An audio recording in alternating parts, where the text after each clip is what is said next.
కనికరించిన ఆయన ఎన్నో ఇబ్బందుల మధ్యలో బిడ్డలు మీ పాదాలు చెంతకొచ్చారు. మీరు తప్ప వేరొక్క ఆశ్రయం లేదు నాయనా, మీరు తప్ప వేరొక్క ఆశ్రయం లేదు. రెండు చేతులు పైకెత్తి ప్రభుని మిమ్మల్ని మీరు ప్రభువుకి అప్పగించుకోండి. మిమ్మల్ని మీరు ప్రభువుకి అప్పగించుకోండి. రెండు చేతులు పైకెత్తి యేసయ్యా, ఆకాశమందు నీవు తప్ప నాకెవరున్నారు నాయన, ఆకాశమందు నీవు తప్ప నాకెవరున్నారు నాయన.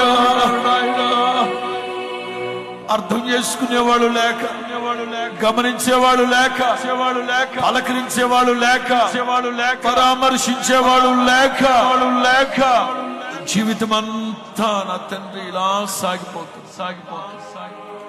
క్రీస్తు యేసు యొక్క వాత్సల్యాన్ని బట్టి రూఢిగా చెప్తున్నాను. క్రీస్తు యేసు యొక్క వాత్సల్యాన్ని బట్టి రూఢిగా చెప్తున్నాను. నిశ్చయముగా మీ దుఃఖ దినములు సమాప్తములగునగాక. నిశ్చయముగా మీ దుఃఖ దినములు సమాప్తములగునగాక. యేసు నామమున మీ దుఃఖము విచారములు కొట్టివేయబడునగాక. ఎన్నటికీ కృషింపక నీరు పారు తోట వలె ముందు